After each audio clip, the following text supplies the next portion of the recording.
Hi everyone. ಇವತ್ತು ವಾಂಗಿಬಾತ್ ಮಾಡ್ತಾಯಿದ್ದೀನಿ. ಒಂದು ಬಾಣಲಿಗೆ ಸ್ವಲ್ಪ ಎಣ್ಣೆ, ಇವಾಗ ಎಣ್ಣೆ ಕಾದ್ಮೇಲೆ ಒಂದು ಸ್ವಲ್ಪ ಸಾಸಿವೆ, ಸ್ವಲ್ಪ ಜೀರಿಗೆ,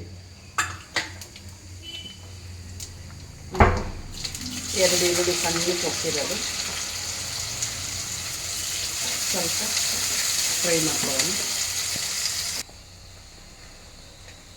ಇವಾಗ ಹೆಚ್ಚಿ ನೀರಿಗೆ ಹಾಕಿಟ್ಕೊಂಡಿದ್ದು ಬದನೆಕಾಯಿ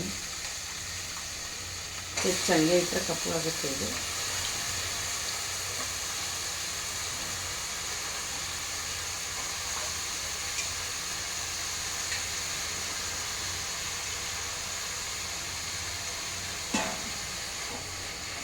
ಇದೊಂದು ಸ್ವಲ್ಪ ಫ್ರೈ ಆಗಲಿ.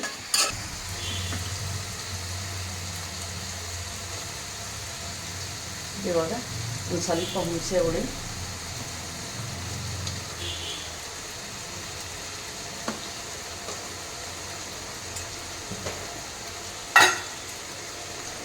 ಸ್ವಲ್ಪ ಬೆಲ್ಲದ ಪುಡಿ,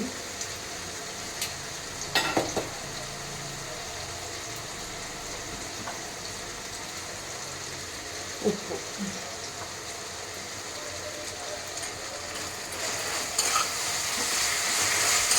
ಚೆನ್ನಾಗಿ ಮಿಕ್ಸ್ ಮಾಡಿ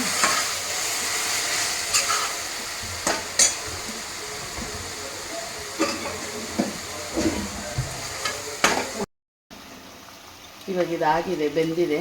ಬದನೆಕಾಯಿ ಬೇಗ ಬೇಯುತ್ತೆ. ಮಧ್ಯದಲ್ಲಿ ಒಂಚೂರು ಕೈ ಆಡಿಸ್ಕೊತಾ ಇರಬೇಕು. ಇವಾಗ ವಾಂಗಿಬಾತ್ ಪೌಡ್ರು ಒಂದು 3 ಸ್ಪೂನ್ ವಾಂಗಿಬಾತ್ ಪೌಡ್ರ್ ಹಾಕಿದ್ದೀನಿ. ಖಾರದ ಪುಡಿ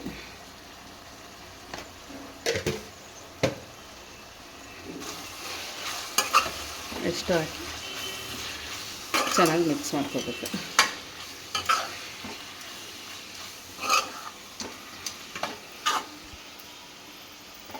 ಈಗ ಇವಾಗ ಆಗಿದೆ, ಆಫ್ ಮಾಡ್ಕೊಬಿಡೋಣ.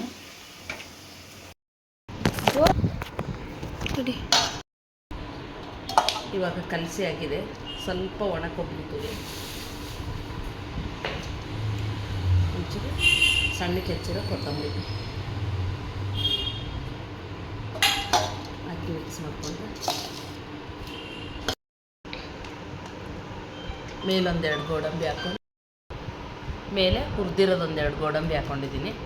ವಾಂಗಿಬಾತ್ ರೆಡಿ. ನನ್ನ ವಿಡಿಯೋ ಇಷ್ಟ ಆಗಿದ್ದರೆ ಸಬ್ಸ್ಕ್ರೈಬ್ ಮಾಡಿ, ಲೈಕ್ ಮಾಡಿ.